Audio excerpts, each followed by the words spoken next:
Bom dia, boa tarde, boa noite. Estamos gravando mais um Blimecast, o podcast do Blime, site que fala tudo sobre o melhor do mundo do Boys Love do Yaoi. Quem está falando com vocês é a Tasha, editora-chefe, e estamos aqui com pessoas muito especiais e muito legais para falar justamente sobre mercado de mangás. Pode não parecer tão tangencial com Belly, mas na verdade tem tudo a ver. Levando em conta o histórico do Blime, histórico do que a gente fala muito sobre mangá, foi como começou o Blime, quando a gente saiu, o BL saiu do Japão, então assim, é muito relevante. E temos o privilégio de, além de eu, que estou atualmente trabalhando na JBC, também temos uma das diretoras do Blime, Kei, que pode se apresentar aí pra galera. Oi todo mundo, é Keiko Maxwell. Pra quem não me conhece, muito prazer. Eu sou bem idosa do fandom e eu colaboro com o Blime já faz uns bons anos. Tô no mercado editorial já faz uns 15 anos, pelo menos, e já posso falar, assim, que eu trabalhei com tudo e mais um pouco. E a nossa convidada especial, que eu chamei especialmente para esse podcast, é uma conhecida de longa data, ela já foi minha corrai lá na UFRJ,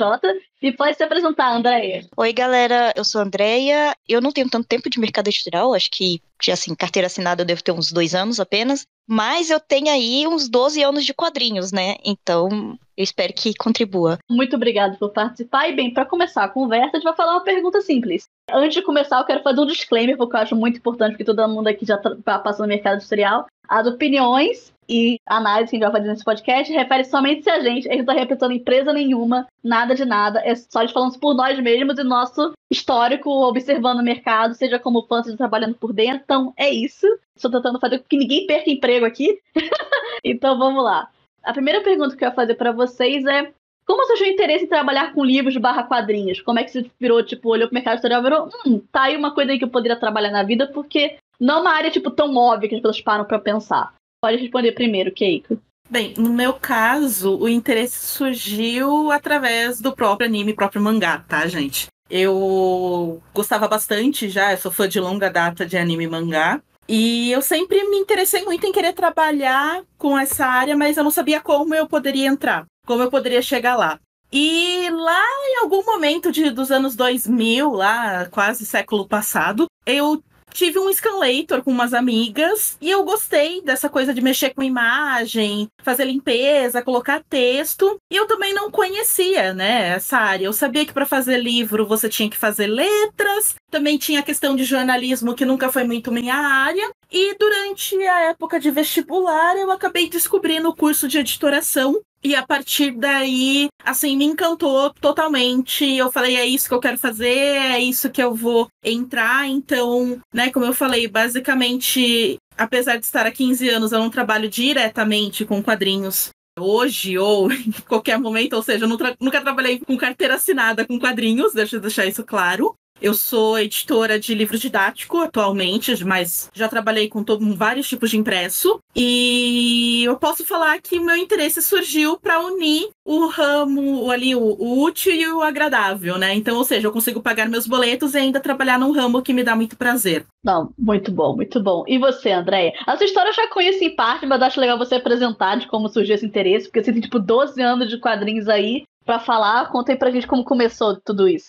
Porque é uma história muito louca, assim. Eu gosto de contar porque as pessoas sempre ficam surpresas. No meu tempo de vestibular, eu não tive vestibular, assim. Não foi uma coisa que foi planejado como geralmente é pra quem é da classe média, né? Eu tava com vontade de fazer faculdade, tinha ProUni. É uma coisa que é importante dizer, assim. Na minha infância e adolescência, as únicas pessoas que eu conhecia com curso superior eram os meus professores. Então eu tinha essa macrovisão, sabe? Então eu escolhi administração porque eu pensei, vou trabalhar em qualquer empresa.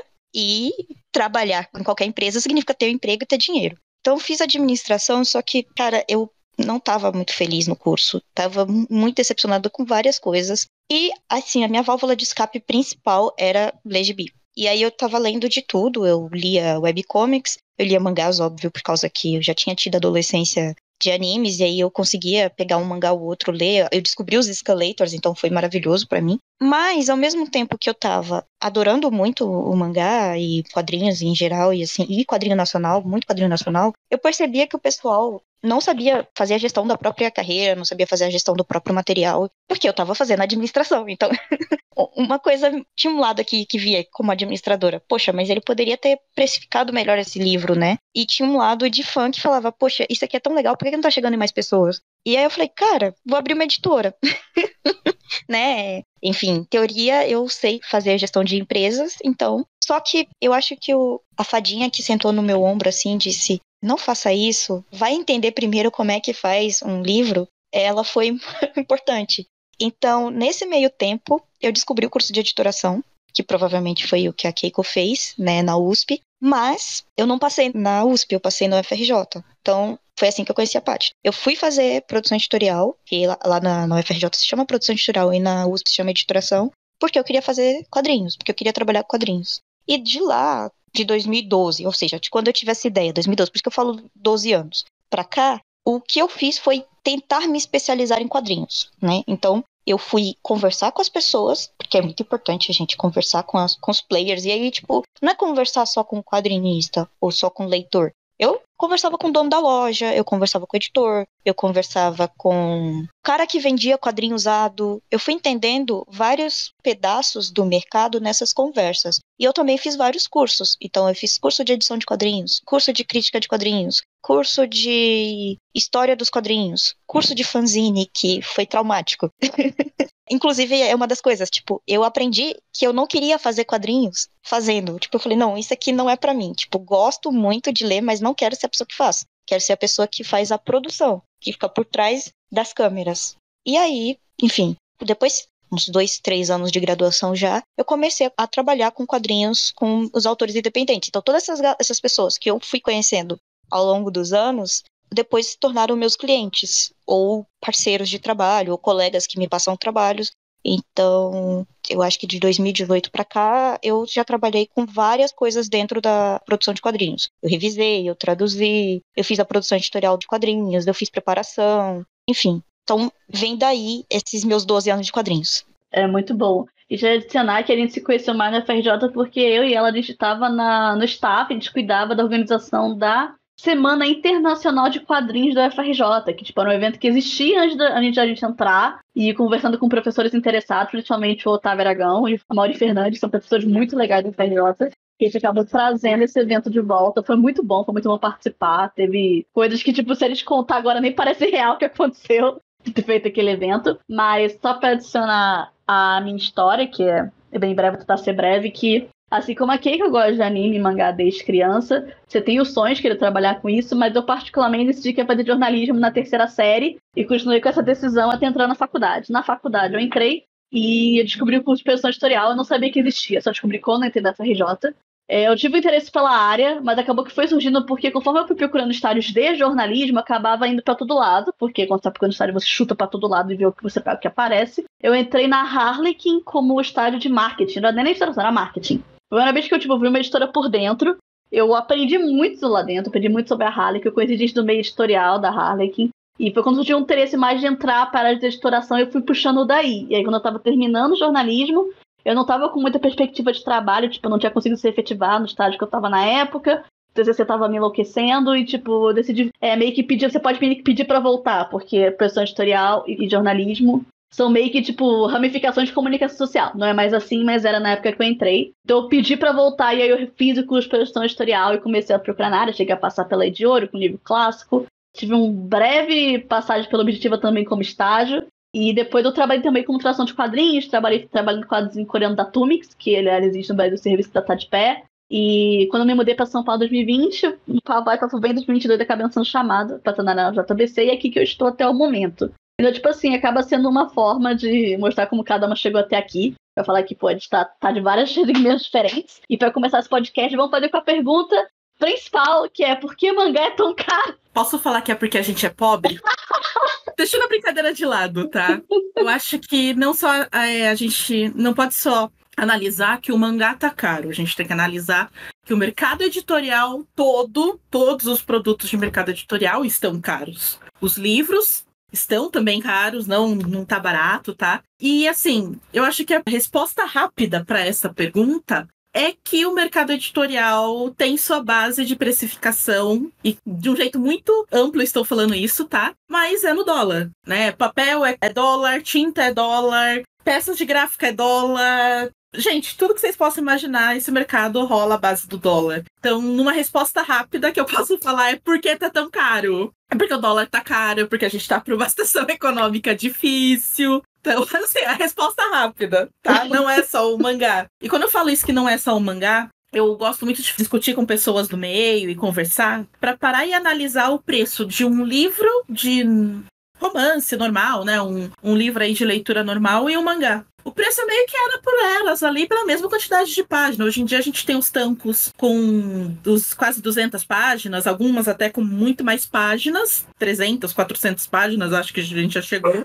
E você compara, né, essa quantidade toda de páginas com livros que também tem mais ou menos essa mesma quantidade, e o preço até ali, elas por elas, não tá muito diferente, o acabamento já não é muito diferente. Então, assim, o mangá está caro? Sim, está caro. O papel está caro. Mas se você compara ali, às vezes, um mangá com um livro, o preço é meio elas por elas. Eu ia comentar também que também tem as questões exclusivas do Brasil, no sentido de que a gente é um país enorme, mas que tem uma produção de livros muito pequena, as tiragens são muito baixas.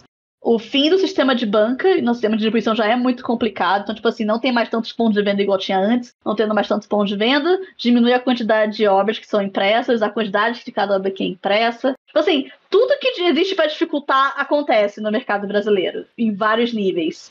É um cenário que, tipo assim, a gente tenta nos desesperar, mas pode comentar, Andréia. Então, eu vou usar a fala da Keiko. Somos pobres. Um dos problemas que é invisível aos olhos das pessoas, assim, e foi um texto que eu li lá em 2014, quando eu estava tentando mesmo editoração, é que assim, a gente ganha muito mal no Brasil. Hoje o salário mínimo está por volta de R$ 1.500, sendo que uma conta de luz de uma família de 4 pessoas está aí por volta de 300. Isso em São Paulo, na região norte do Nordeste, a situação ainda é mais complicada. Exatamente. A gente tá com um pacote de café custando R$29. Gente, um pacote de café tá o preço de um mangá. Então, assim, é o mangá que tá caro ou a gente aqui não tem dinheiro? Eu sei que toda vez que um profissional do mercado puxa esse debate, ele é massacrado. Toda vez, toda vez. Não teve uma vez que alguém falou assim, nós ganhamos mal. E as pessoas falaram, você tá certo. E as pessoas vão achar que eu tô errada. Mas não, a gente não tem dinheiro suficiente, a gente não ganha bem o suficiente, o brasileiro não ganha bem o suficiente para gastar com cultura. Ele não consegue gastar nem direito com as despesas correntes, assim, ele vive na corda bamba.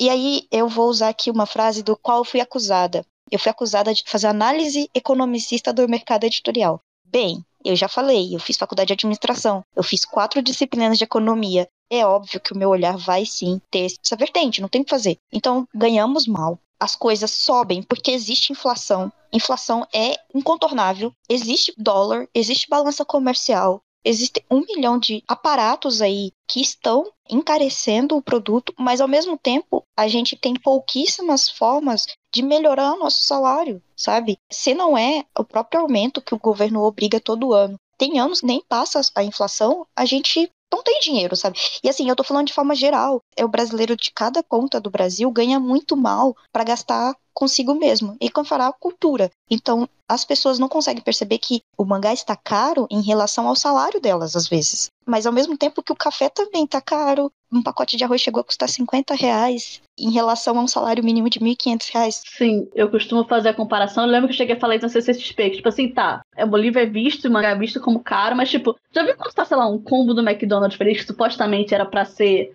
a versão mais barata? Tipo, você não compra um lanche, tipo assim, um sanduíche, uma batata, um refri por menos de R$30 hoje em dia, sabe? Não existe mais isso, que não seja, tipo, até o podrão da esquina não é mais barato igual era antes. Tudo subiu pra todo mundo.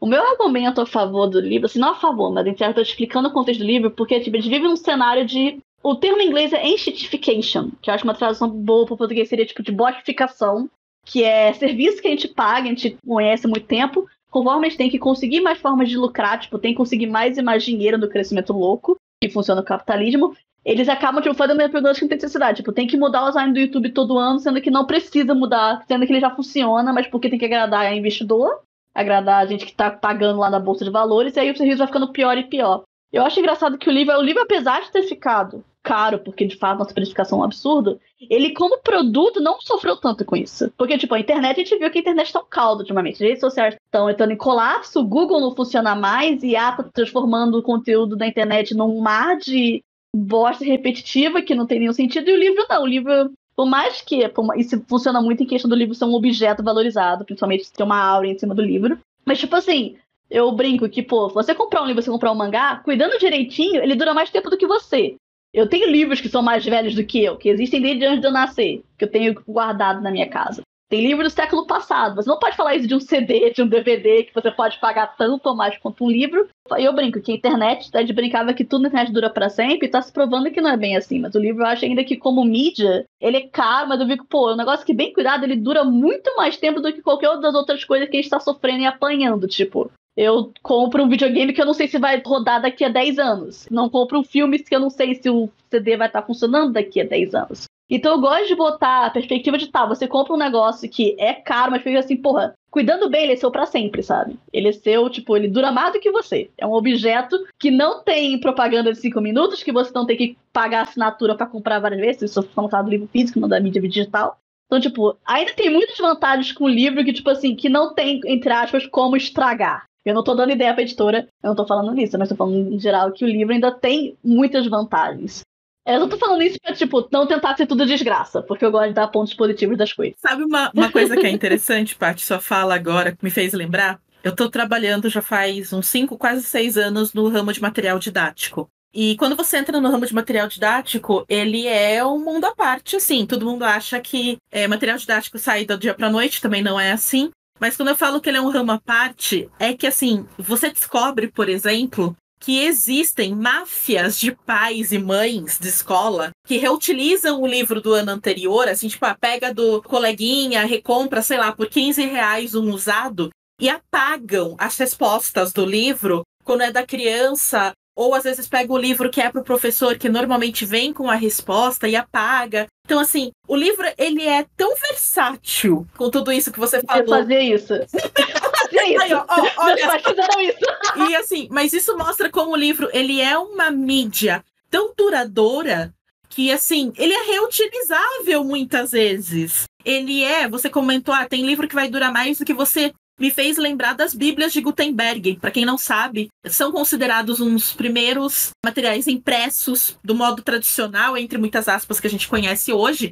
Ou seja, não eram materiais impressos que eram copiados, né, à mão, foram feitos de modo de impressão. E elas existem até hoje, e assim, elas duram até hoje. Sabe, lógico, não tem um manuseio, elas não ficam expostas ao público, você não pode chegar lá, virar todas as páginas, dobrar a lombada e tudo mais. Mas elas existem, elas estão sendo cuidadas do modo correto. E elas são centenárias. Então, assim, realmente, uma coisa que você colocou aí é que essa questão de que tá caro, o impresso tá caro hoje em dia, a gente não pode negar, porque tudo mais tá caro. Mas o impresso ainda tem uma vantagem, que é essa questão da duração. Eu vejo também muito pelo ponto de que a questão do preço de livro, de impresso hoje, além de todos os N fatores de mercado que a Andrea bem colocou, essa questão que a gente não pode esquecer, que nenhuma editora é uma ONG, né, uma instituição de caridade. Não, é uma empresa, está ali no mercado capitalista, cujo propósito dela é lucro. Então, assim, não tem como você falar que hoje em dia, não, mas o mangá tá muito caro. De fato, depende quanto você ganha, depende qual é seu objetivo, suas prioridades na vida. E se o preço hoje em dia, você fala, não, pera, vou comparar com outras coisas, aonde que esse preço se encaixa? Quais são as vantagens do porquê tem tudo isso, né, da durabilidade do material, enfim, tem vários fatores que eu acho que tem que ser levados em consideração quando você vai falar em relação a preço de mangá, preço de impresso. Sim, ia comentar também que, tipo assim, isso para o mangá é um pouco mais complicado, porque o mangá, quando começou a ser publicado no Brasil, era feito de uma forma bem, vamos comentar, caralha, né? Tipo assim, era com papel jornal, meio tanco. Tinha 1001 questões que, tipo assim, que o mangá que saiu, sei lá, em 2002, necessariamente não é tão mais viável de ler, mas ele existe. Eu tenho meus Exholics que eu comprei quando pirralha, meus Sakura de meio tanco, eu tenho. Não tá das melhores posições pra ler, mas eles exigem, tipo assim, ele não é um material que sumiu, que eu não tenho mais acesso. Não é que nem os CDs que eu gravei de música anos atrás, com o Nero no meu computador velho, que eu não sei se roda ainda, sabe? Não sei se esse material ainda funciona. Mas a coisa que eu ia comentar também, sobre a questão de... que eu acho que uma das vantagens, entre as vantagens do mangá ter, tipo, tá na mesma qualidade de um livro comum, é que ele tá justamente, tá com um material muito mais duradouro, que, tipo, vai durar. O pessoal, assim, a qualidade do papel, mais qualidade do papel brasileiro tenha muitas questões, ele hoje é muito melhor do que era antigamente. Tipo. Então, eu acho que isso ajuda. Porque eu falo que a questão do mangá hoje, uma coisa que acontece muito com a galera que é mais velha, que, tipo, comprou na época de banca, é que a lógica que a gente começou a comprar mangá não é a lógica que existe hoje. quando eu morava com meus pais, era adolescente, eu comprava um mangá, e eu dependia dos meus pais pra pedir dinheiro pra ele. Olha, eu preciso de um dinheiro essa grana. Eu, tipo, era aquela época do não lanchava na escola pra juntar dinheiro pra comprar mangá, porque era possível juntar dinheiro com isso aí. O mangá saía na banca. Então tinha muito mais uma questão de, pô, tem que comprar este mês, porque tá saindo disponível onde eu moro este mês. Depois eu não sei mais como eu compro se sair daqui. E se a coleção ia ficar furada. E nem não é todo lugar que tem loja de gibi. Isso é uma coisa muito do Sudeste. Eu morava no Rio de Janeiro, eu não sabia onde tinha, sabe? Ou ia na Bienal a cada 2 anos, bem na Comics, pra ver se tinha o que eu precisava. E hoje não é bem assim. Hoje você pode comprar diretamente na editora, você pode comprar na editora. Tem infinitas lojas de promoção. Você tem a internet, que é muito mais simples de você comprar um mangá. Você não precisa desesperadamente comprar um mangá quando vai sair. Então hoje tem mais coisa. Você pode esperar uma promoção. Não precisa, tipo, mais ficar louco. Meu Deus, começou a vender. Se eu não comprar esse mês, eu nunca mais vou ver esse quadrinho. Não, não é mais assim. Lógico que tem questão de estoque, porque nem tudo dura pra sempre. Tem essas questões, mas, tipo assim, hoje é muito mais, vamos dizer, tranquilo. Assim, eu posso esperar pra quando eu preciso comprar um mangá assim que sair. Eu posso esperar um pouquinho, esperar 1, 2 meses. Sai uma promoção na Amazon, vou num evento. Tem uma feira da USP que tá com 50% de desconto. Então, assim, existem opções, sabe? Eu acho que também mudou muito a lógica. A urgência diminuiu um pouco. Então, eu acho que isso ajuda principalmente com o fato do preço ter subido. Tipo assim, o preço subiu, mas também não precisa ficar desesperado para comprar todo mês. Lógico que tem exceções. Tô falando que existem exceções, mas no geral você não precisa ficar desesperado. Lançou o mangá, se não comprar esse mês, ferrou. Eu acho que as coisas mudaram também. Preciso ter uma ideia das perspectivas do mercado que é hoje. Isso foi muito em parte graças à Amazon e outras livrarias online, apesar da Amazon ter muitos e muitos problemas que podemos abordar. E outra coisa que eu queria comentar também é que, tipo, não tanto de mangá mais geral, porque uma coisa também que influencia no preço é que você pode baratear o livro quando você faz uma tiragem muito grande. Apesar de papel, tipo, quanto maior a tiragem, você consegue meio que um desconto pra fazer um preço maior, porque você sabe que vai vender muito. Não existe mais se vender muito no Brasil. Não sei nem se chegou a existir um dia, tirando Turma da Mônica, sabe? No caso de quadrinhos. Porque eu preciso deixar claro que a tiragem média de um livro no Brasil é de 3 mil, 5 mil exemplares. O Brasil tem mais de 200 milhões de habitantes. Pra ser a tiragem média, é porque é um problema, o buraco é muito mais fundo do que parece. E não sei se alguém quiser comentar, porque isso foi meio que provado aqui, pra quem não conhece, existe a pesquisa Retrato da Leitura no Brasil, que é uma pesquisa feita, se tem uma periodicidade certa, não consigo confirmar agora, que faz de tempos em tempos, para medir justamente como é que tá o nível de leitura do brasileiro, o que ele lê, quando ele lê, em que altura ele lê. E foi a primeira vez, desde que a pesquisa foi iniciada, que o número de não leitores foi maior do que de leitores. Foi a primeira vez desde que a pesquisa foi iniciada. E, tipo, essa é a terceira edição que eu pego quando sai. Porque a primeira que eu vi foi quando eu tava na faculdade, peguei mais uma, agora eu peguei essa atualmente. Então, tipo assim, você pode argumentar, reclamar do preço do livro, o que for, mas, por exemplo, se não tem gente lendo, se cada vez ele disputa a mesma piscina pequena de leitores que estão comprando mangá lá com frequência, você meio que se vê numa, como a Kate falou, empresa não é caridade. Mas que as empresas editoras têm interesse em promover o livro no Brasil porque é importante para promover o mercado, e quanto mais leitores, mais clientes, existe um limite pro que pode fazer, pro que pode ser feito. Eu vou fazer um comentário sobre isso. A gente tem que, novamente, né, colocar em perspectiva. Você não tem os dados, mas eu ouvi isso, eu li isso há uns anos atrás. Os gibis da Abril, eles tinham tiragem na casa dos 100 mil exemplares que chegavam em todas as bancas do Brasil. Não chegavam todos ao mesmo tempo, era uma distribuição setorizada. Sim. Primeiro aqui em São Paulo, depois no Rio, e só depois ia para os outros estados. O meu noivo, ele mora no Ceará, então todos os mangás que ele tem da infância dele, que ele fazia esse esquema de pegar um dinheiro, quando ele ia à cidade maior comprar, são mangás com um estado ruim, assim. Tipo, já estão com a lombada machucada e tudo mais. E, assim, a Amazon foi uma revolução na vida dele. Não só chega, tipo, quase que no dia seguinte, porque a Amazon tem um centro de distribuição no Nordeste, como chega em perfeito estado. Coisas que essas pessoas talvez, elas parecem que ignoram, sabe? Que era diferente, era uma outra situação. Então, assim, no tempo que Abril conseguia imprimir 100 mil exemplares de um Homem-Aranha, ou de um gibi da Mônica, ou de um gibi dos Trapalhões, era um tempo em que tinha banca no Brasil, então ela ia conseguir distribuir isso nas bancas. E não tem como não falar dessas coisas, gente. Por causa da ditadura, o Brasil estava extremamente atrasado, assim. Depois que o milagre econômico acabou, depois de 79, e que o Brasil começou a precisar pagar a dívida que ele fez para os militares poder fingir que o Brasil estava indo bem, o Brasil entrou em um colapso financeiro. Eu sei que a maioria dos leitores de mangás são pessoas que estão na faixa dos 30 para baixo, mas quem é mais velho lembra bem de como era terrível viver no Brasil nos anos 80, até, sei lá, metade dos anos 90.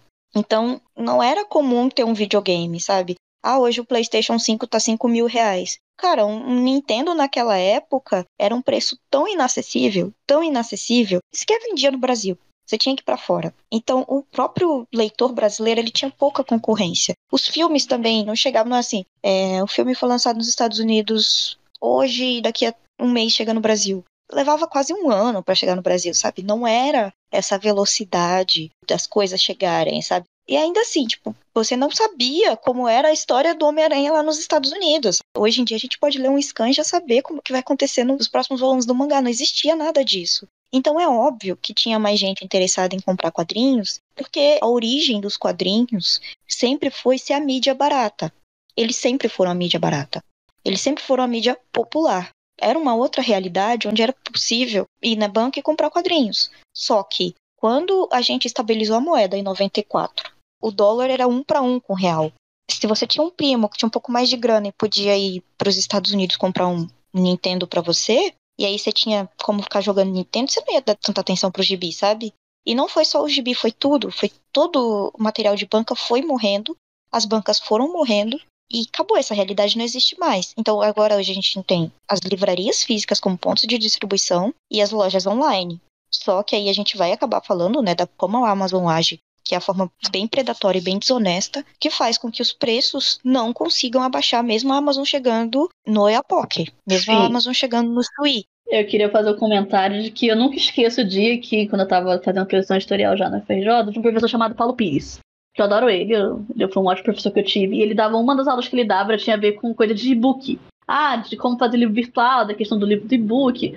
E era uma ótima aula, eu gostava bastante, mas um dia eu nunca esqueço o dia que ele chegou na aula. Ele virou, então, toda a minha emenda para esse semestre joga pela janela, a Amazon vai vir pro Brasil.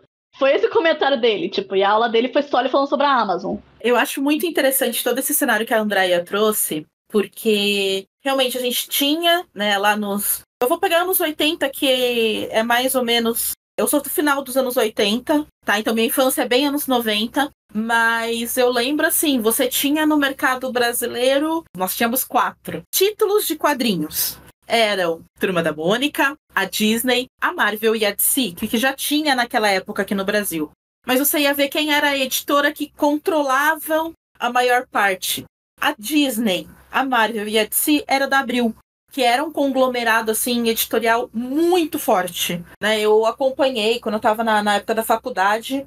A Abril já estava na falência, já estava bem nos finais da vida dela, ela estava para ser vendida e tudo mais. Então eu acompanhei bem desde a época, vamos falar assim, de ouro para ela até o finalzinho. E você tinha correndo de lado a Turma da Mônica, que era a publicação pela editora Globo, se eu não estou enganada. Isso mesmo. Aqui no Brasil, a gente não pode falar de quadrinhos sem falar de Turma da Mônica. Tá, eu acho que esse é o básico, porque todo mundo tem noção de que a Turma da Mônica é um boom, é o que domina quando você vai falar quadrinhos infantil, né? Hoje a faixa que é para criança. Uhum. E você tem, de um tempo para cá, eu lembro cheguei a fazer um curso com o Sidão, boa gente que é do mercado conhece ele, e ele hoje em dia é só um dos cabeças, o editor-chefe da Turma da Mônica, e ele comentou no curso uma coisa que eu achei muito interessante.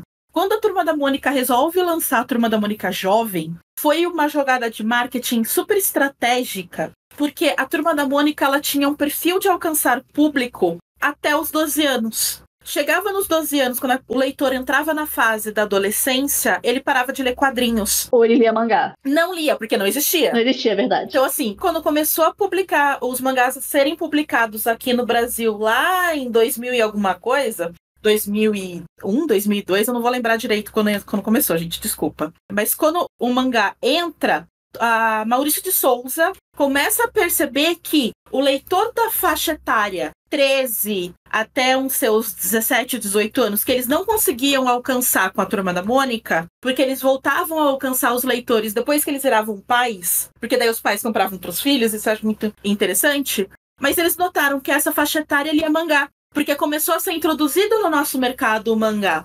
Então, quando eles resolvem lançar a Turma da Mônica e resolvem utilizar a linguagem do mangá para essa publicação, é exatamente fazendo essa análise do mercado. Vamos concorrer, vamos pegar essa fatia das pessoal que parou de ler Turma da Mônica, porque a Turma da Mônica era coisa de criança, e vamos pegar eles com uma linguagem que fala a mesma linguagem deles. E acho muito interessante trazer alguns pontos que tem números, assim, como a Paty bem colocou, né? Hoje em dia, qualquer publicação, tirando grandes best-sellers, mas qualquer publicação no mercado editorial brasileiro é considerado um sucesso de venda se já consegue ter uma tiragem de 5.000 exemplares. O primeiro volume da Turma da Mônica Jovem teve tiragem de mais de 1 milhão de exemplares. Então, assim, não foi um sucesso. Eles acertaram em cheio naquela época. Hoje em dia eles têm outros projetos que você vê bem, assim, quando você é do mercado, você fala, nossa, isso foi mirando para aquele público ali, que eles estão perdendo agora porque está com uma concorrência maior de mercado. E quando a gente fala de concorrência de mercado, eu não estou só falando que tem outros títulos em mercado. O que a gente fala é que livro, quadrinhos, faz parte do mercado de entretenimento. Então você sempre vai concorrer com o cinema, com o filme, com a novela, com o streamer, com o jogo, Hoje em dia a gente vive uma cultura de consumo, eu odeio falar isso, mas é uma cultura de consumo de entretenimento muito pesada. Você vai olhar hoje em dia, basicamente, você pode passar o dia inteiro consumindo entretenimento e vários canais e mídias diferentes. Então, assim, falar hoje do quadrinho, analisar o mercado de quadrinho, é muito isso que a Andrea trouxe do... Primeiro, você tem que saber qual é o momento histórico que a gente está vivendo. O que é que está acontecendo historicamente ao seu redor para você analisar até onde o quadrinho tem a força, né? Então, hoje em dia preço de quadrinho é batido por causa de questões comerciais nível mundo. Hoje em dia a gente tem acesso a uma gama muito maior de quadrinhos com uma velocidade muito alta por causa da internet. Você tem uma maior questão de perdas de pontos de venda muito grande. Essa questão de morre banca, hoje em dia a gente está morrendo livrarias físicas hoje em dia. Várias grandes redes já fecharam, já anunciaram falência ou já saíram do Brasil. Caso da Saraiva, caso da Cultura, caso da FENAC. Tá? Então, assim, você tem hoje em dia um cenário brasileiro que você vai analisar o porquê que o mercado responde dessa forma e você vê que, não é porque eu não estou com o quadrinho ali se esforçando. Não. Temos muitos N fatores atuando para que seja desse modo. E eu ia comentar, porque eu tô sendo advogado do diabo nesse episódio, que apesar de todas essas dificuldades, apesar de todas essas questões, o mangá, ainda dentro do mercado editorial brasileiro, eu acho que ele vai bem, no sentido, tipo assim, porque em termos de escala do que o mangá vende, comparado, tipo assim, ao padrão de livro do Brasil, eu acho que o mangá vai bem, não é a tiragem que era dos anos 2000 até quando tinha TV Globinho, quando o anime passava na TV aberta, esse tipo de coisa, quando tinha outras formas de divulgação muito maiores do que tem hoje. Mas assim, vai bem, tipo, e a gente tem um mercado muito mais diverso do que era, por exemplo, nos anos 2000, onde tinha, tipo, menos atores no mercado, menos gente publicando, e aí todo mundo meio que pegava a mesma coisa porque era o que tinha pra hoje. E hoje não, hoje é uma coisa muito mais diversificada. Também a disputa de tempo acontece, porque a partir do momento que, tipo, o seu dia é dividido e você tem um tempo, vamos dizer assim, determinado. Não, eu sei que eu tenho livre, que eu quero curtir pra fazer alguma coisa que não seja trabalhar ou dormir. Então, aí você disputa com videogame, com TV, com série, com Netflix, com YouTube, com TikTok, o que é uma merda. Apesar do TikTok ajudar a promover muito livro, ele também é concorrente. Então, eu acho que hoje as editoras têm que diversificar. As editoras acabaram que aconteceu, ao invés de ser época de grande tiragem, tipo assim, vamos vender Naruto pra caralho, vamos vender One Piece pra caralho. Que apesar de ainda vender pra caralho essas coisas. Mas, tipo, vamos pegar títulos com uma circulação menor, mas que são mais diversos, que permite você explorar nichos diferentes. Porque a partir do momento que... Aquela coisa, aquele fenômeno cauda longa, que é os maiores sucessos permitem que traz todo o resto. E com editoração...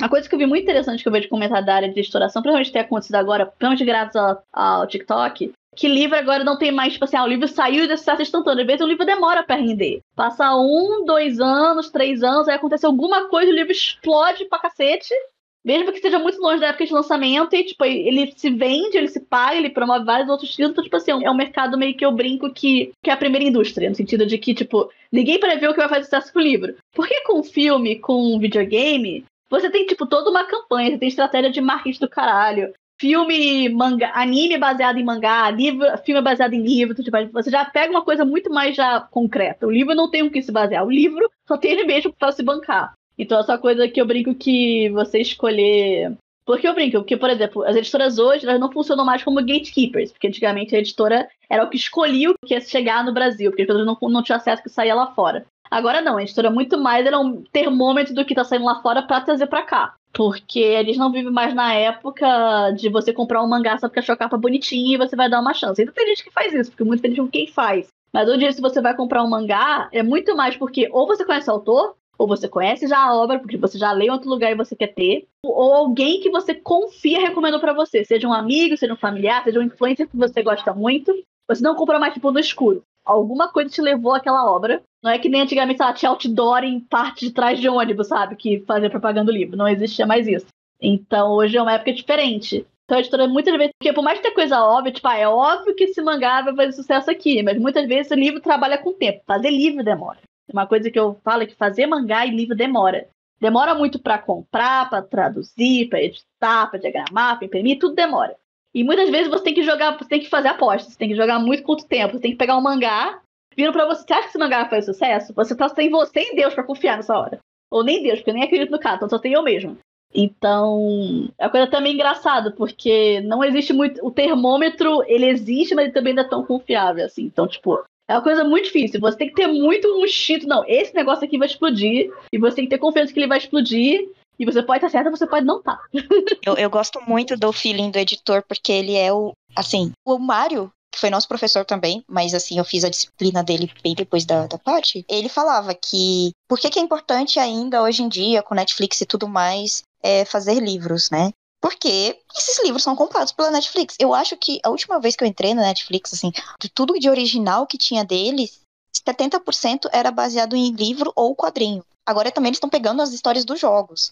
Então, o livro, os mangás, são os elementos primários de história. As fontes primárias de histórias para Netflix e cinema abordarem depois. E eu falo que, apesar de a gente estar falando de livro é caro, livro, em teoria, quadrinho também, principalmente no Japão, é um investimento, entre aspas, baixo. Porque vai fazer um quadrinho, você precisa, em teoria, de alguém para desenhar, alguém para editar. E isso é uma imprimir. É, assim, do mais básico do básico do básico, é isso. Não é que nem um filme, um videogame que precisa de centenas de pessoas, às vezes milhares, pra fazer um negócio funcionar, sabe? Então, eu falo que mangá é meio que a base. Pra quem acompanha anime e mangá, isso é muito óbvio, porque o mangá é a base do mercado. Porque o mangá é o que vai virar o jogo, é o que vai virar o anime, é o que vai virar o filme. E isso se retroalimenta, sabe?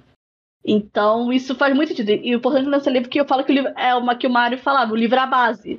Tudo vem depois do livro, depois do quadrinho. Nessa questão aí eu vou puxar agora pro BL. Finalmente vou falar de BL. Depois de 40 minutos gravando, vou falar de BL agora. Nessa questão de ser a base, que fica muita coisa. No sistema que a gente vive, que acho que tem um mercado que agora é muito mais diverso, porque é um interesse que já existia. Porque pra eu e pra Keiko, que tipo, é Fujoshi de velha data, que pegou a época de vacas magras, que não tinha BL no Brasil, e aí passou a ter. E aí você fica muita questão de, mangá é difícil de trazer, você tem que achar o que vai sucesso, tem que agradar o público, mas o público hoje é muito diverso. E eu falo da importância de BL, Shoujo também por tabela, e mangá não só para um público específico, é de que, eu posso falar que é importante, mas de fato é porque eu quero comprar, a gente é uma pessoa com dinheiro, a gente quer ter essas obras, a gente quer poder ter, poder apoiar os artistas, existe muito uma questão de que, eu acho que isso é legal também do mangá e do quadrinho, que eu acho que existe uma questão muito mais consciente, tipo, de eu quero apoiar quem faz o quadrinho, sabe? Que é uma coisa que, por mais que a gente reclame de preço, muita gente, não, pô, eu gosto muito desse autor, eu quero dar dinheiro pra ele, eu quero apoiar ele. Por mais que Scan seja uma coisa muito difundida, principalmente dentro de mangá, ainda existe a ideia de, não, o que eu gosto, o que eu acho que tem que ser valorizado, eu vou pagar por isso, sabe? Então, existe muito essa questão, não é tanto mais de letra, mas também de apoiar, uma questão muito consciente até, que eu acho que às vezes com livro não passa tanto. Porque livro tem tanta opção de livro, tem tanta opção de coisa, mas mangá, por mais que tenha muita opção de mangá, é uma coisa mais especial. Tipo assim, ele marca muito você. Eu gosto de comentar essas coisas. Eu acho que você parando pra analisar, assim, a questão do BL, principalmente no Brasil, tá? Vou focar aqui agora no mangá, que é o nicho do nicho do nicho. Eu falo que é nicho do nicho do nicho, porque primeiro o mangá no Brasil já é um nicho, tá? Eu acho que isso tem que ficar muito claro. Quando você vai falar do BL, que é o nicho do shoujo, né, o filhote ali que veio do shoujo, gente, a importância que ele tem é enorme. Não só por ser um filhote, não só por questão de diversificação de mercado, não só por essa questão da gente querer apoiar, mas acho que principalmente porque durante muito tempo nós tivemos uma base muito concisa de compra. Assim, nós tínhamos, e quando eu falo isso, aí eu entregando a idade aqui, vou falar 2010, 2011. Vocês podem falar, não, o Fujoshi é uma coisa que estourou agora. Não, já existia, desculpa o termo, mas já existia uma caralhada de tempo, tá? Principalmente que no Brasil era forte. E assim, a gente se penava pra ler, pra descobrir, era literalmente uma máfia de submundo que encontrava scan, encontrava uma tradução, uma traduzia pra outra. Mas você tinha uma base muito forte de consumidor. E mulher, todo mundo sabe que consome, investe naquilo que gosta. Muito por essa questão do que a Paty trouxe, de que é apoiar, tá? De que é querer ali fazer com que seja conhecido, fazer com que seu gosto tenha visibilidade. E era uma base que tu queria consumir. E não tinha. Nós tínhamos no Brasil grandes títulos voltados para gêneros, principalmente masculinos, né? Muito shounen. O mercado brasileiro de mangás sempre foi muito voltado para shounen. Tivemos um tempo aí, algum shoujo fazendo um barulho aqui, um barulho ali. Mas você não tinha muito tempo o BL sendo publicado. Então, tinha-se uma grande vontade de apoiar. Quantas e quantas pessoas, assim, fãs que eu converso, que falam, não, eu importava dos Estados Unidos, porque lá estava tendo publicação, e aqui não tinha, mas eu queria ter o mangá, eu queria ter para ler. Então, assim, ao meu ver, a importância do BL aqui no mercado brasileiro é que nós já tínhamos alguém, nós já tínhamos o consumidor formado. As editoras ainda só não conseguiam encontrar em que momento e como chegar neles. E eu falo muito isso analisando do ponto assim, vamos lá falar, primeira publicação, primeiro título, vou colocar entre aspas de BL no Brasil, que foi Gravitation.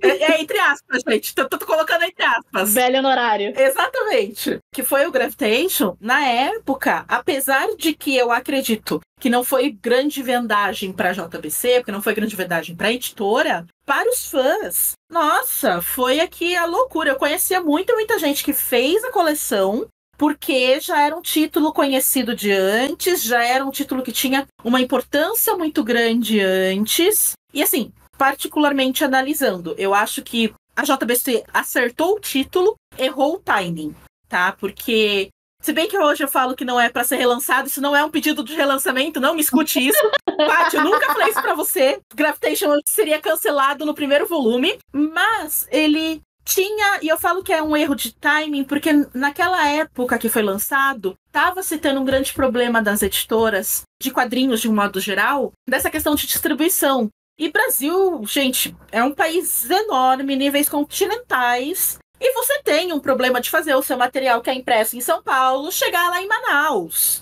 Eu acho que muita gente fora da região sudeste não tem noção do quão complicado é o sistema de distribuição no Brasil pra coisa, sabe? Não, e assim, a gente dá esses exemplos pra região norte, pra região nordeste, mas eu vou ser super sincera. Na época que foi lançado, eu morava numa cidade que é 1h30 de São Paulo, da capital, tá? A minha cidade era setor 3. Eu recebia título 3 meses depois que era lançado. Então, assim, era um problema pra mim também. Eu não estava longe, tá? Da capital ali, da onde era. Então, muita gente fala, é um problema de distribuição porque o Brasil é grande, sim, mas tinha-se problemas de distribuição também mais próximos. Essa questão, gente, se você pensar em distribuição de coisas no Brasil, é um pesadelo. Você primeiro surta. É um negócio, assim, monstruoso. Infelizmente, nós tivemos um presidente cujo qual investiu em rodovias e não em trens. Vou xingar a história brasileira. Eu ia fazer esse comentário, então já faz aí. Obrigada. Que dificulta hoje em dia. Gente, assim, que quando a gente vai falar de distribuição, eu acho muito engraçado. Eu vou trazer um take que não é relacionado ao mercado editorial, mas eu lembro quando foi ter os grandes eventos que teve no Rio, que foi a Copa e foi as Olimpíadas, mas principalmente a Copa, que não foi só Rio, foi nível Brasil. Eu lembro que tinha, assim, reportagens da época que perguntavam pro pessoal de fora, e como você acha que você vai fazer para acompanhar? Você vai acompanhar a seleção do seu país em todos os jogos? E a pessoa falava, não, vou. E aí você ia ver a seleção, ia ter um jogo em São Paulo, um jogo em Manaus, um jogo, sei lá, em Brasília, ia ter um em cada ponta do Brasil, com uma diferença de 3 dias. E a pessoa achando que era a mesma coisa que, sei lá, ir de Londres a Paris, que é um trem que leva algumas horas, sabe? Isso porque tem questão de fuso horário também. Não, e assim, quando a pessoa falava, não, eu vou pro Brasil, eu vou assistir todos os jogos. E assim, não é, a gente sabe que tem muito problema de transportes, de locomoção no Brasil, não só pela questão, meti pau na questão das rodovias, eu sempre vou meter, porque eu, Keiko, falando, não acho que é o melhor meio de transporte que existe, mas a gente tem problemas de níveis estruturais enormes no Brasil para transporte. Essa questão de que um voo de São Paulo para Recife, no Nordeste, leva 4 horas. Sabe, é um voo longo, não é um próximo. O Brasil é enorme. Então, quando você vai falar na questão de distribuição, a gente está falando, tudo isso é um problema enorme de cadeia editorial, tudo isso é um problema que editoras muitas vezes precisam quebrar a cabeça. E, hoje em dia, outro cenário, outras realidades, é por isso que eu acho que temos o maior alcance das publicações de mangá BL no Brasil. O cenário, hoje em dia, a gente tem players diversos, a gente tem editores diversos, publicando, investindo, tendo esse mercado, esse nicho para investimento, e que é um nicho que consome. Hoje em dia, o que eu analiso da importância do BL é, isso puxando todo esse histórico, nós estamos atendendo um mercado que há 10, 15 anos atrás tinha essa sede de consumir, e hoje em dia, ao meu ver, o mercado público, ele tem que se tornar mais crítico.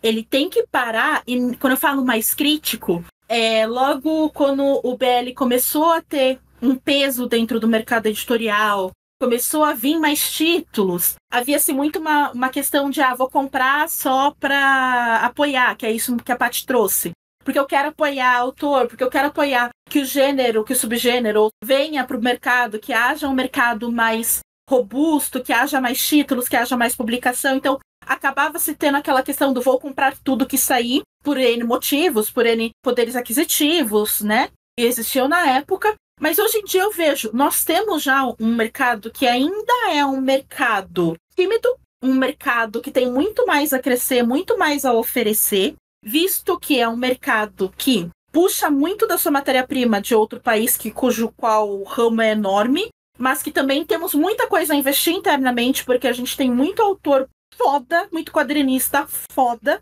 do gênero aqui no Brasil, mas temos que trabalhar agora, meu ponto de vista, assim, eu falando como consumidora, como editora, como tudo, mas eu acho que a partir deste momento, o mercado de BL no Brasil é um mercado cujo qual precisa começar a brigar, e aí eu não vou mais falar em nome de editora, eu tô falando como consumidor, por qualidade. Qualidade de título. Quando eu falo de qualidade, pelo amor de Deus, eu não estou falando de papel. Não estou falando que, o papel é transparente, eu vejo o quadrinho na parte de trás. Não. Eu estou falando de qualidade do que você lê. Eu estou falando... Se eu estou tratando de um produto que é um produto impresso, cuja base dele é a língua portuguesa, gente, eu quero pelo menos um português decente. Entendeu? Então, quando eu falo assim, hoje em dia eu vejo o mercado de mangá BL no Brasil. Tem-se uma força, tem-se muito mais potencial para crescer para N caminhos, mas também se tem-se a necessidade de cobrança por qualidade, de cobrança por melhor. A gente tem como crescer. Eu vou retomar aqui a parte do governo, porque no curso que eu dei de mercado editorial, eu coloquei os 3 fatores que são os principais problemas do livro hoje em dia, e um deles era o governo. Então, de novo, minha análise economicista.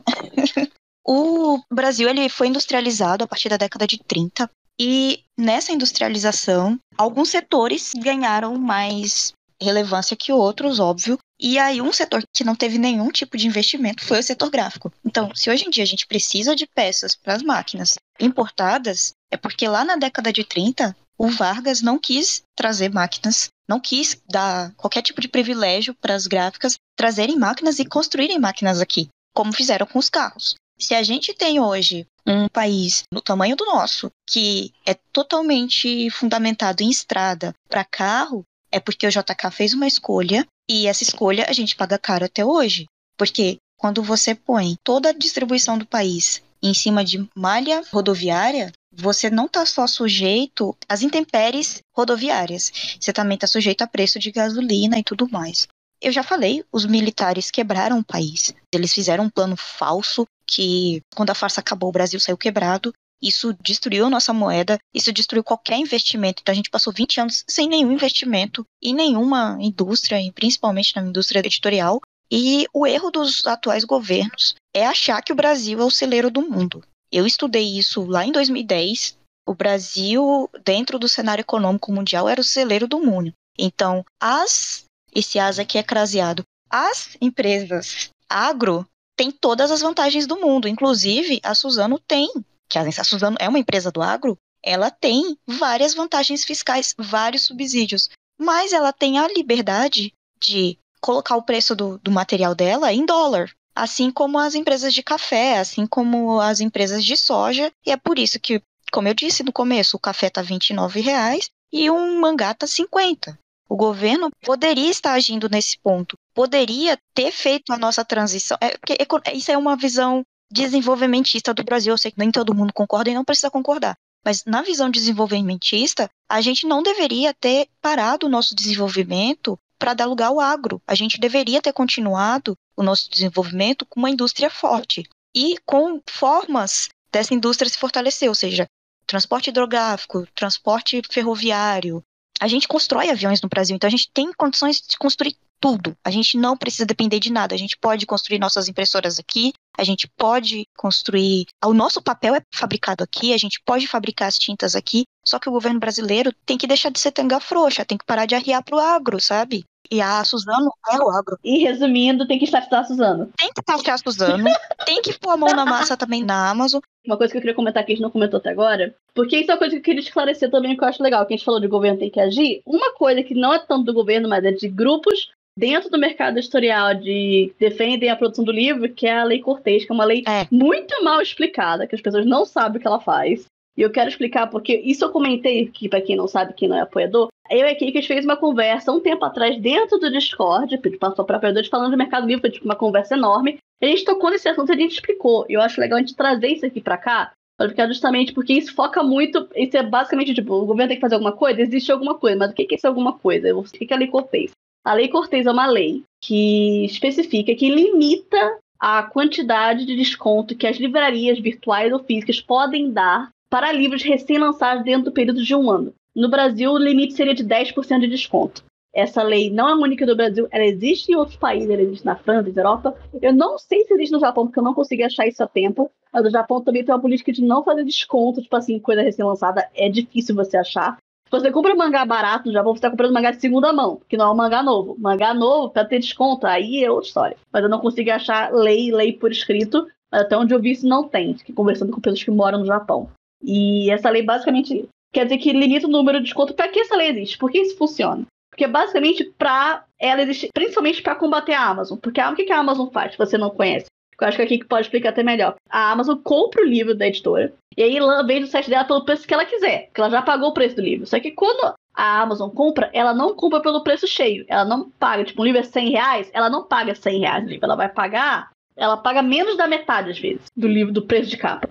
E aí a editora, porque tipo, o livro custou 100, a Amazon pagou 40 no livro. Então se a Amazon quiser dar tipo mais 50% de desconto no livro, ela dá, porque ela já pagou por ele. Livrarias menores e editoras não podem fazer isso. Porque se você vender por esse preço, você não tem lucro. Você talvez nem se pague a pressão. Acho que a Kiko pode explicar isso melhor, porque ela tem todo o sistema mais amarrado do que eu na cabeça. A questão da Amazon, por que ela é sempre um problema? Para você entender, primeiro sempre tem que entender o que é a questão de como surge o preço da capa. O preço de capa de livro, basicamente o 100% para formar o preço, desse 100%, 50% ele é destinado para pontos de venda, então para livrarias, que pode ser que a editora pode trabalhar com um desconto em relação à venda para a Amazon, muito por exemplo, tá? Mas esse 50% seria para ponto de venda. O restante ele é todo diluído em relação a custos de impressão, custos de processos, direitos autorais, distribuição. Então, assim, ele envolve outros tantos valores, que seria: a editora precisa vender sempre por pelo menos aquele valor para ela não ter prejuízo. Essa é a questão da precificação. E a Amazon, quando vem, isso muito que a Paty explicou, é isso. Ela fala: olha, eu quero tantos títulos, tantas unidades deste título, só que eu não quero comprar com o desconto que você dá normalmente para quem é livreiro. Eu quero comprar com um desconto maior.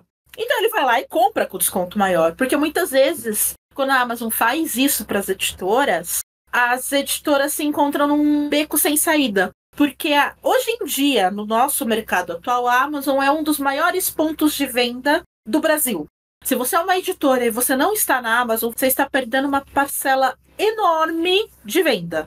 E isso é muito prejudicial para qualquer editora.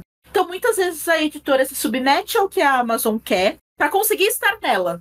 É esse o grande ponto, para conseguir estar nela. Eu só ia falar que teve uma mesa com editores que rolou uma Leões Quadrinhos aqui em São Paulo, que é o Comic Boom, de editores comentando.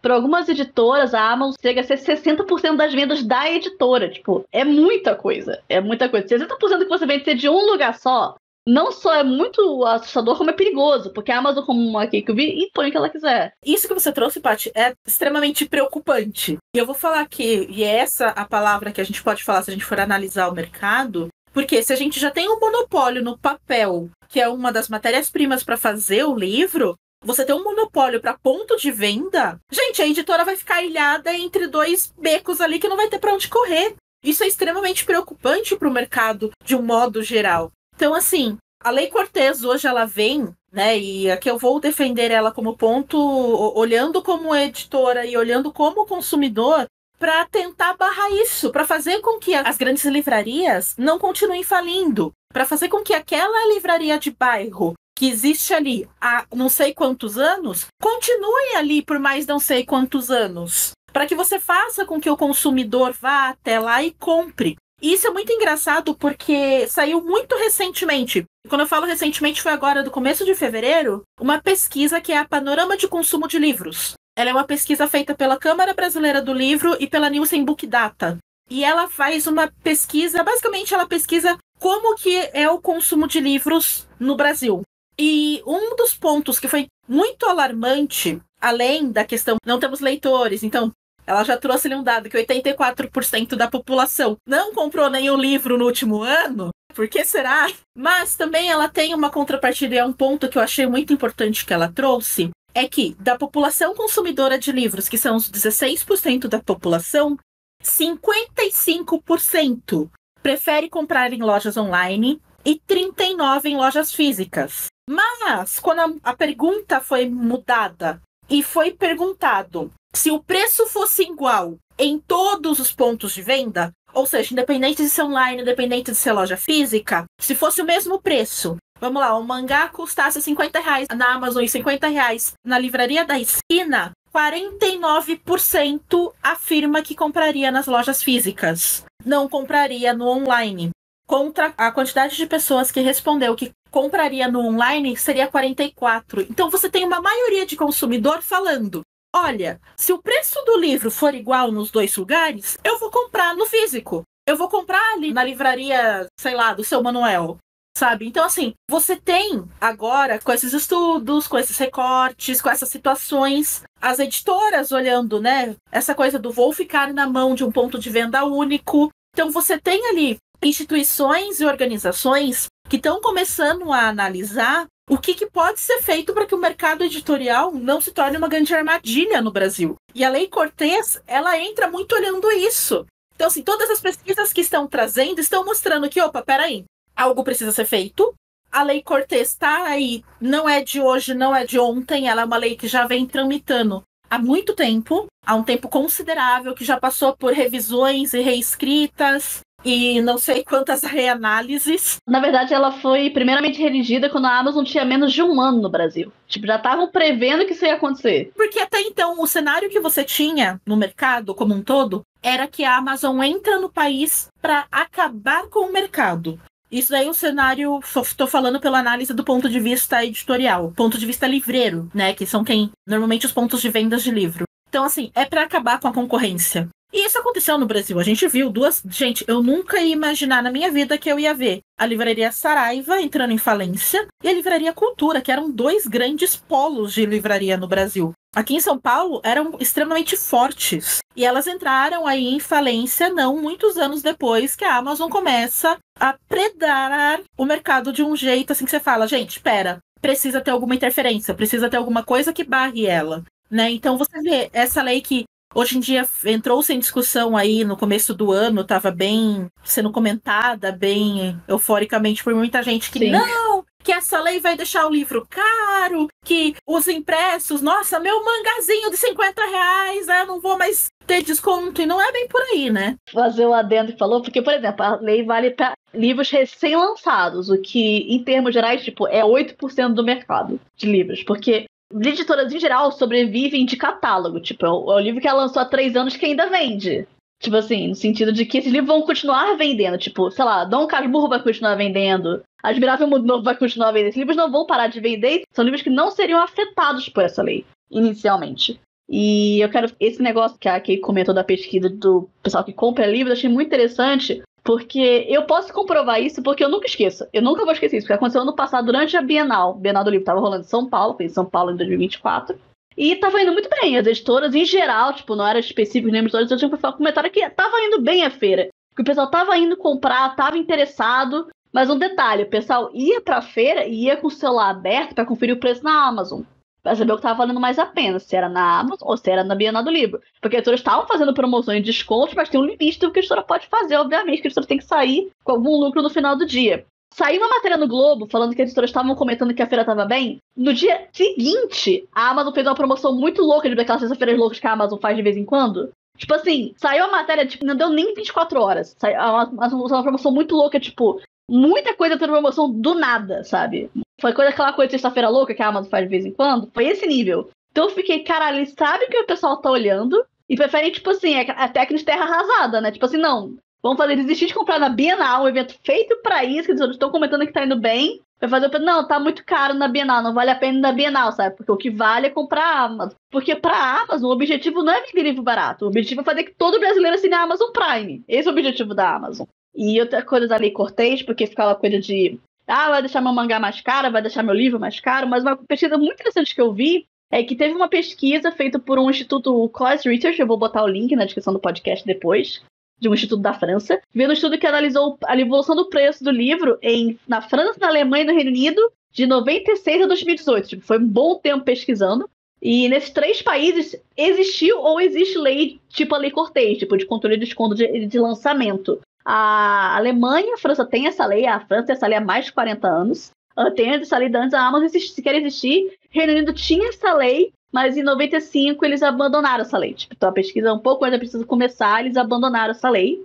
E aí foi igual no Brasil atualmente, que tipo assim, cada um faz o que quer. E aí analisaram o aumento do preço do livro nesse período. Na França e na Alemanha, aumentou 29% o preço do livro, aumentou 24%, isso de 96 a 2018. No Reino Unido subiu 80% o preço do livro. Porque nesse cenário onde você não tem para discorrer, a editora não tem outra opção a não ser subir o preço. Porque ela sabe que a Amazon vai dar um desconto absurdo, sabe que ela não vai comprar por menos do preço de capa, menos da metade do preço de capa. Então tem que sair esse dinheiro de algum lugar. E isso acaba ferrando o leitor, que fica dependente da Amazon, a editora que não tem para onde correr. Então, tipo, é todo um cenário.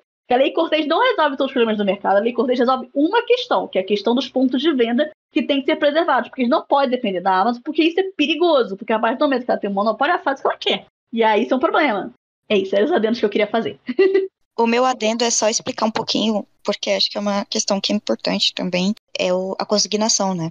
As livrarias, por décadas no Brasil, elas trabalharam com esquema de consignação. Então, se o mangá custa R$50, a livraria vai vender R$50, sendo que 25 é dela. Só que ela não compra da editora como um supermercado compra da fábrica um sabão em pó. Ela consigna, ela pega emprestado esse livro para vender. Vende, ela presta a conta para a editora e paga a editora. Então a editora está sempre com caixa muito apertado. Quando a Amazon chegou no Brasil, e essas informações eu tenho porque, como eu disse, eu conversei com as pessoas. A Amazon, ela não só pagava as editoras, então ela pegava o mangá que custa R$50 no preço de capa. Ela pagava a editora, mas ela não pagava 25. Ela nunca pagou o mesmo que uma livraria paga. Ela pagava e falava assim, não, beleza, vou te pagar 20.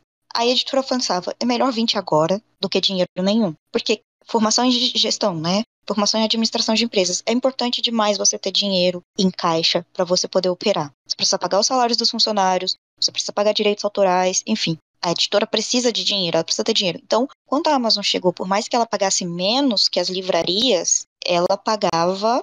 O que aconteceu foi, quando as editoras todas já estavam lá na Amazon, ela começou a subir os níveis de desconto dela, aumentar os níveis de desconto dela, prejudicando as editoras. E a Amazon pode vender os livros. Eu já vi, gente, eu não estou inventando isso. Às vezes você entra na Amazon e você vê um livro físico sendo vendido por um preço menor do que a Amazon pagou para a editora. É coisa de tipo um livro que custava R$60 está sendo vendido por 20. Se você fizer essa conta rápida do que a Keiko propôs, que é um livro de R$60, ele teria que ser vendido no mínimo, a 30. Isso com a Amazon já não lucrando. Então, se ela está lucrando, se ela está tomando prejuízo vendendo o livro tão barato, é porque o dinheiro que a Amazon ganha não vem dos livros. Vem de quem assina a Amazon Prime, de quem é os assinantes, vem por outras formas. O livro é só o chamarim. Ela ganha com base de dados. Os investidores quem tem uma ação da Bolsa de Valores de Nova York da Amazon não está investindo no quanto que a Amazon vai lucrar vendendo livros. Está investindo na base de dados que a Amazon vem fazendo ao longo desses anos. Então, vocês entendem quanto é predatório isso? É basicamente a Amazon compra da editora no menor valor possível. Ok, ela dá um dinheirinho ali, R$20 na mão da editora. Mas ela vende isso mais barato do que a própria editora poderia vender. É um valor de prejuízo, porque conforme a gente entra lá e põe nossos dados lá para comprar por R$20 o livro, a gente tá dando um poder para ela. Eu acho que também outra coisa que é importante falar aqui é o capital estrangeiro, que é uma coisa que eu falo no meu curso. Pouquíssimas editoras no Brasil têm capital estrangeiro, enquanto tanto a Amazon quanto a Suzano estão aí no mercado de ações e tudo mais. São empresas que estão ganhando muito dinheiro, muito dólar. Pouquíssimas editoras brasileiras têm capital estrangeiro. Fora as de didático, de cabeça eu me lembro da Companhia das Letras, que é dona agora da JBC, e da Panini, que são empresas que têm capital estrangeiro. Não significa que elas têm capital aberto. Eu posso estar enganada, mas onde eu lembro, elas não têm capital aberto. Ou seja, elas sequer têm, investidores, sabe? Bolsa de valores, essas coisas. Então, a maioria das editoras brasileiras são empresas pequenas, e por isso também é meio interessante pensar que, você está querendo que empresas pequenas deem descontos muito grandes para produzir um material de qualidade, que foi o que a Keiko pediu. Qualidade, a gente está pedindo qualidade e qualidade de texto, qualidade de tradução, não só uma qualidade de um papel, não só um acabamento bonito. Toda essa qualidade vem de salários, vem de valores pagos. E esses valores pagos, primeiro, não estão sendo bem pagos, e segundo, essas editoras não têm de onde tirar. A verdade é essa, assim. Se o salário da gente fosse pago decentemente, com o valor realmente que a gente merece ganhar pelo trabalho de uma boa tradução, uma boa preparação de texto, um bom design gráfico, os livros seriam bem mais caros. Um adendo que eu queria colocar, Andréia, eu acho que no mercado de mangá, trazendo para mangá, não falando no mercado de quadrinhos de um modo geral, mas fazendo um recorte de mangá, se eu não me engano, a Devir também não é só nacional, ela é estrangeira. Seria a Panini, a Devir e agora a JBC, que acho que é da por causa que é da companhia. Se eu não me engano, são essas três, mas assim, muito não tenho certeza absoluta, tá? É só que eu me lembre agora de cabeça. E eu queria também trazer um comentário que a questão que a Andréia falou de pagar de um salário decente, gente, uma coisa que eu vou falar que é meio cruel, mas é isso, eu já tô há 15 anos no mercado. Se você vai ser editor, se você vai produzir livros, se você vai produzir mangás, o que é que você irá produzir de impresso, a não ser que você seja o diretor, o dono da coisa, tá? Você não vai ficar milionário nesse ramo. Eu falo que quem trabalha no mercado editorial trabalha porque tem amor pelo que faz. E é só por isso que a gente tá aqui. Pronto, André, pode continuar. Eu só comento que o mercado editorial só não me afeta nesse sentido porque eu fiz jornalismo. O jornalismo tá incrível desde que o jornalismo existe. Então, assim, eu já tô acostumada, eu entrei no buraco sabendo onde eu tava me enfiando, né? É incrível. Mas várias coisas que a gente tá comentando aqui são pesquisas, links, matérias falando sobre isso. Tudo eu vou botar na descrição do Blimecast no site do Blime, quando liberar para o público. Eu vou todo mundo poderem ler, porque eu acho bem legal incentivar essas coisas para as pessoas terem conhecimento. E porque é sempre importante, né? Pra liberar conhecimento pra galera, porque fica parecendo que a gente tá passando um pano pras editoras, porque no fim o pessoal fica tipo, nossa, mas eu quero desconto, quero não sei o que, não. Beleza, eu também gostaria que os mangás fossem mais baratos. Tenho saudades da época que eu podia, não lancho na escola e poder comprar um mangá, mas essa época não existe mais, não acontece mais. Eu também não quero tentar fazer as pessoas se sentirem culpadas por comprar na Amazon, no sentido de, nunca mais compre na Amazon. Porque eles sabem que a realidade é outra. Se tiver um mangá que tá 60 custando 20, você vai querer aproveitar, porque mangá, diferente de livros, mangás muitas vezes são séries longas. Então, se você puder economizar no volume ou outro da série, você vai fazer isso. Eu faço isso. Não tô dizendo que eu nunca compro na Amazon. Eu compro na Amazon. Não vou fazer, não compro, que senão você é uma pessoa horrível. A minha sugestão é, se você tiver a opção de comprar em outro lugar, você compra em outro lugar. Compra no site da editora. Compra numa feira de livro. Pega uma promoção na Comics, se você achar alternativa, você tenta ir na alternativa, mas eu não vou ficar, meu Deus, nunca mais compre na Amazon, porque a gente sabe que a realidade das pessoas é diferente. A gente reclama da Amazon, porque de fato a Amazon faz todas essas coisas, mas a gente tem a realidade financeira de cada um, sabe? Não vou falar pra pessoa não aproveitar a promoção quando ela vê uma promoção, sabe? O mínimo você pode fazer, usar link patrocinado, link afiliado, de algum site que você apoia pra pelo menos alguém que você gosta também ganhar um dinheirinho com isso, sabe? Eu acho que assim, a gente falou muita coisa aqui do mercado, a gente falou muita coisa da questão de preço, da questão de meter o pau na Amazon, porque é o meu ponto de vista, tem que ser metido sim. Mas, gente, a gente também tem o teto de vidro, né? A gente também é consumidor, a gente também vai atrás de comprar o que a gente gosta, de querer investir no que a gente quer apoiar. Então, assim, é lógico, do mesmo jeito que a Paty falou, eu também, tem uma promoção ou outra ali que eu vou e compro na Amazon, né? Eu não falo, não vou comprar nunca, mas assim, se eu tenho a possibilidade de, esse mês aqui eu tô comprando ali direto com a JBC, com a Panini, tô numa feira de livro e tem um preço bacana, vai ter uma Bienal, vai ter alguma coisa que eu possa ir, que é do ramo de comercialização do livro, que vai ter mangá ou não, eu vou aproveitar pra comprar, pra apoiar. Uma coisa que o nosso mercado, assim, de mangá é um pouquinho mais difícil, né? Porque normalmente são esses lugares. Mas também, se sempre for possível para vocês, apoia também a publicação nacional. A gente tem, como eu comentei lá no comecinho, autores muito bons aqui no Brasil, muito artista independente, lançando um nível que vale sempre ser apoiado. Então a gente não tem, ao meu ponto de vista,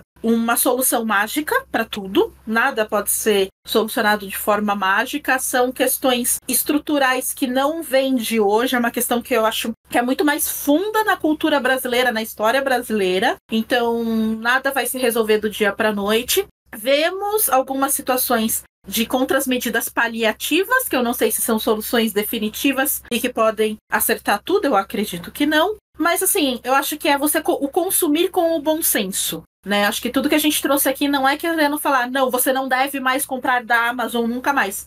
Às vezes você mora numa cidade mais isolada, uma cidade mais do interior do Nordeste. Eu sei, não estou fazendo uma categoria, não estou fazendo um cenário fictício. Eu sei que o Nordeste é super desenvolvido, o Norte é super desenvolvido aqui no Brasil, fico feliz por saber. Mas às vezes você tá num cenário que é mais difícil você conseguir comprar um livro numa livraria física. Às vezes você não tem uma livraria na sua cidade, que acontece no Brasil, a gente sabe. Então, assim, e às vezes comprar pela Amazon é a única saída. Compra, sem problema, sem peso na consciência. Ter a noção do que acontece no mercado editorial e no por que isso se reflete a preço daquilo que você consome é muito importante. É formar uma visão, certo, não extremamente crítica, mas uma visão crítica do que você está consumindo naquele momento em relação ao ponto de mercado, em relação a não a conteúdo, mas sim a consumo mesmo. Eu falo que, eu acho que é bom pro público ter essa conhecimento, essas coisas, não pra, deixar de criticar a editora, porque eu acho que se a editora não faz um bom trabalho, você tá todo no seu direito de criticar. Eu brinco com isso, que como pode ver, eu conheço aqui há muito tempo, eu sei que se ela achar um erro no mangá meu, ela vai falar pra mim pessoalmente. Não se garante, as pessoas conversam na minha cara, eu nem ligo. Mas eu acho que só pra ter noção do que você apoia, também pra incentivar as pessoas a pesquisar alternativas, porque justamente, eu não vou julgar quem compra na Amazon, mas tem muita coisa que as pessoas não sabem que existe, justamente porque a Amazon meio que domina a conversa. Por exemplo, a gente costuma fazer uma feira que várias editoras vão pra lá e fazem livro de 50% de desconto. É uma feira em São Paulo, mas muitas editoras fazem a promoção também no site. Então, tá 50% na feira, mas também tá 50% no site da editora. Então, são alternativas que existem, porque às vezes a Amazon meio que tira todo o ar do ambiente. Você não percebe que existem alternativas para você também, poder pegar um desconto maneiro, poder apoiar a editora, sem necessariamente ir pelas vias óbvias. Então eu acho que, é pra meio que dar essa consciência, sabe? Olha, de forma anedótica, eu moro a 30 quilômetros também da cidade de São Paulo. Tô aí na região metropolitana. Não tem livraria na minha cidade. Mas o centro de distribuição da Amazon fica na cidade ao lado. Então, se eu entrar agora e comprar algo na Amazon, ele vai ser entregado amanhã na minha casa. Então, eu entendo totalmente o apelo que as pessoas têm. A gente não tá realmente falando para você parar de comprar na Amazon. A gente tá falando que ela é uma das grandes responsáveis pelas coisas estarem caras. Porque, como eu falei, quando ela começou a forçar os descontos, a editora ela não vai poder parar de lucrar. Então, o que ela fez? Ela teve que subir o preço, não tem o que fazer. Quanto mais ela forçou o desconto na editora, mais a editora teve que subir o preço de capa. Quanto mais a Suzano força o preço do papel com dólar, menos a editora tem margem para negociar com a gráfica. A grande margem de negociação da editora com a gráfica era a tiragem. Mas você não vai fazer 10 mil quadrinhos se você não vai ter mais que 1.000 vendas. Porque mesmo na Amazon, você não tem tantos leitores. O Brasil não tem leitores. A gente não tem uma fórmula mágica, mas eu acho que o caminho que a gente tem é formação de leitores. A gente tem que formar leitores para que as próximas gerações tenham tantos leitores como tem na França ou no Japão, por exemplo. O Japão é um país de leitores, e que esses leitores compensem a diferença que a gente tem entre as mídias. Então, uma Netflix custa R$30. Só que assim, eu não vou o tempo todo só ver Netflix, sabe? Eu sei quão bom é para mim ler. Porque o buraco do Brasil é esse. O brasileiro nem sabe ler. Ele não foi ensinado a ler. Porque ler é uma coisa que a gente aprende. E as pessoas no Brasil, a gente não foi ensinado a ler. A gente foi alfabetizado para poder, male, entender o que está sendo escrito numa placa. É um problema complicado formando leitores, que não é uma coisa que a gente pode, tipo, resolver por nós mesmos, meras pessoas que gostam de anime e mangá. Mas, por exemplo, um lado positivo, que às vezes, tipo assim, isso é uma coisa que eu disse muito com a força do anime e do mangá no Brasil. Eu nunca esqueço um comentário de um colega que chegou a trabalhar na Crunchyroll, que ele comentou uma vez que uma coisa de evento de anime no Brasil, que acaba sendo muito centro de termômetro de como é o público tá hoje em dia, e a média de idade do evento de anime nunca muda. É sempre 14, 15 anos. É sempre a média de idade, nunca muda. Faz mais de 10 anos de evento, não muda. O que quer dizer que sempre tem gente nova chegando. E a responsabilidade, não tô dizendo que a gente não vai ensinar o Brasil a ler, a gente não tá dizendo que isso vai acontecer. Tô falando que eu acho que o foda da comunidade de anime e mangá é que, tipo, a gente tem muito uma cultura de incentivar as pessoas, de, tipo, trazer as pessoas pro nosso hobby, divulgar o que é legal. Por exemplo, o Blime, eu falo que o Blime deve ter criado muita fujoshi que hoje lê, que compra, que apoia o mercado. Porque aqui é trabalho de formiguinha, sabe? Eu não tô esperando fazer o Brasil ler, mas eu espero, tipo, trazer mais pessoas pro mundo do mangá, pro mundo do BL, de uma forma, tipo assim, que eu mergulho muito no trabalho que eu fiz no Blime. Não é muito, mas, tipo, é um trabalho honesto, sabe? É um trabalho honesto que eu mergulho de ter feito. Que, tipo assim, de divulgar, por exemplo, recentemente no Blime a gente criou uma seção do site para divulgar todos os BLs que foram publicados no Brasil. Então, tipo, a forma de, com uma fonte de informação que a pessoa pode conferir, com um link para comprar para venda, que não sei o quê. E isso é também uma coisa que, tipo assim, cria base, cria informação, divulga as coisas. Então, tipo assim, não vamos resolver o problema do Brasil. Mas eu acho que isso é uma coisa boa do fandom de anime e mangá. E outra coisa que eu queria comentar, isso é mais pra livro em geral, que, tipo assim, tá, a situação é muito, muito complicada. Mas assim como no Brasil, quando tinha época de hiperinflação, se uma editora quebrava, outra abria, assim, que trocava moeda. Porque quem gosta de livro vai continuar trabalhando com livro. E livro isso aqui, isso desde a formação da imprensa. Não vai ser a Amazon que vai destruir isso. Mas, assim, sempre tá, como eu falei, jornalismo sempre tá em crise, livro também pode estar sempre em crise. E não é a melhor resposta, mas é aquela coisa, não vai embora. Tipo, não é, meu Deus, o livro vai acabar. Não, mas eu acho que o fato do livro ser importante é o que vai fazer ele durar. Tipo, ele dura não só como mídia física, mas como objeto que tem que ter na vida das pessoas, sabe? Então, essas são minhas palavras base se encaminhando pro final desse Blimecast. Eu vou concluir meu pensamento. É assim, as pessoas realmente não são obrigadas a resolverem o problema individualmente, mas o caminho, na minha visão, é a gente cobrar dos governos políticas para o livro, e essas políticas passam por bibliotecas. São anos e anos do governo negligenciando a criação de bibliotecas. E as bibliotecas, ao contrário dos programas do governo que eu disse de compra, se a biblioteca tem autonomia para comprar, cara, não tem pessoa mais empolgada com qualquer tipo de leitura que não seja uma bibliotecária ou um bibliotecário. São as pessoas que elas entendem que, tipo, todo tipo de livro tem espaço, todo tipo de leitura tem espaço. Então, assim, você é ouvinte do Blime, você consegue imaginar na sua cidade, seja a sua cidade média, pequena ou minúscula, uma biblioteca pública que tenha BL? Isso é possível. Só que para isso, a gente precisa votar em pessoas que estejam realmente comprometidas com a causa do livro. E não está acontecendo no momento, mas eu tenho esperança. Eu não sou cínica. Eu acho que tem caminho. O livro é imortal. Como a Paty disse, ele é importante, as pessoas ainda enxergam. Se você pegar essas mesmas pesquisas e você fizesse pergunta para as pessoas, você acha o livro importante? A média de pessoas que diriam que sim, mesmo não sendo leitora, ia ser muito grande. As pessoas consideram o livro importante. O que elas não têm a oportunidade de descobrir que o livro também é para elas. E é esse lugar que a biblioteca está. Só que este lugar está sendo negligenciado. Os eventos são maravilhosos, todos os esforços das editoras, todos os esforços dos próprios leitores, dos canais de comunicação, como é o caso do Blime, de mostrar para as pessoas a existência, são admiráveis. Mas existe literalmente um poder no Brasil muito maior que todos nós que poderia estar fazendo algo e que não está fazendo. porque se preocupa com outras questões. Não vou aqui, de novo, voltar a ser militante. É só isso. Meu comentário final é esse. Só ia falar pra não se sentir culpada, que eu acho que é comum pra quem gosta de BL em algum momento. Você quer curtir BL em paz, mas alguma questão política entra no meio. Isso é comum. Incrivelmente, isso é surpreendentemente comum no meio do BL. É surpreendentemente comum. Principalmente em tempos tão conturbados quanto esses.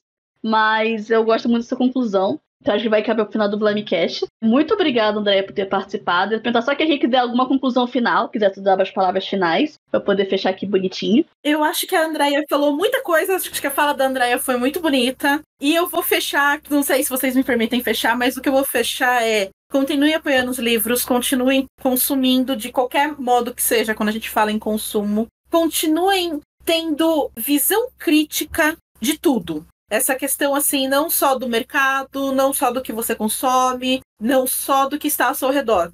Eu acho que já estamos aqui tratando um pouco com nicho. Se você gosta de BL, você já é um nicho, você já não está aqui à toa. Então, continue formando uma visão mais profunda daquilo que você tem, mais profunda daquilo que você consome. E é isso que eu tenho para dizer. Eu vou terminar com uma piada e falar pra continuarem comprando os BL JBC pra pagar meu salário.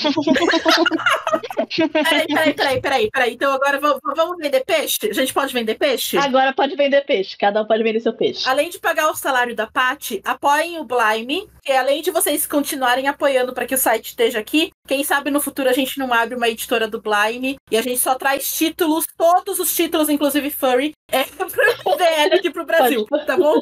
É isso, gente. Beijos. Olha, meu peixe é um pouco mais... Fiz um canal no YouTube onde eu entrevistei quadrinistas negros do Brasil. Então, se você tem curiosidade de conhecer a produção nacional, você não teve esse contato, é uma ótima porta de entrada. Eu me foquei muito em perguntar para eles como eles começaram, qual é o processo criativo deles. Então, se você quer produzir quadrinhos, tem vontade de saber como é que faz um quadrinho sendo um autor nacional, as entrevistas são muito boas para isso. O canal é Traços Negros, você procurar no YouTube, você pode colocar youtube.com/c/Tracos Negros. E eu tenho uma editora, porque a gente é idiota, a gente faz essas coisas da vida. E eu publiquei na minha editora um RPG. Eu sei que não é assim, né, a vibe de vocês, assim, mas se vocês conhecem alguém que gosta de RPG ou que goste de super-heróis, o RPG que a gente publicou, ele é pensando nas questões de um super-herói adolescente. Então, é possível, por exemplo, criar um romance entre dois rapazes nesse RPG?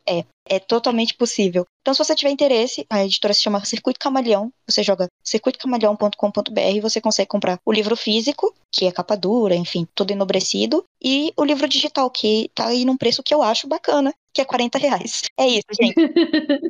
Muito obrigada, Andréia. Muito obrigada por ter passado. Muito obrigado, Keiko, também, que eu sei que ela também tá toda louca produzindo livro também. Quem trabalha com livro sempre tá muito ocupado com alguma coisa. Muito obrigada a todo mundo que participou. Lembrando mais uma vez que esse Blamecast só existe graças aos apoiadores do nosso Apoia-se, que permite que a gente possa pagar um editor para editar todo esse nosso falatório que a gente fez aqui todo mês. Se você apoia o Blime, você acesso antecipado ao Blimecast, também tem acesso ao nosso Discord, pra conversar sobre tudo do melhor do mundo do Boys Love, do Eoy, pode dar pitaco na matéria do Blime. Se você quer saber um próximo Blimecast que a gente vai falar de algum assunto tangente a BL, que acaba sendo muita questão desse podcast, você pode também estar opinião. A gente agradece muito a você que tá ouvindo, que tem ouvido até aqui. Se você tá ouvindo pelo Spotify, tenta recomendar o nosso podcast, dar uma nota bonitinha pra gente, porque isso ajuda a gente a chegar a mais pessoas.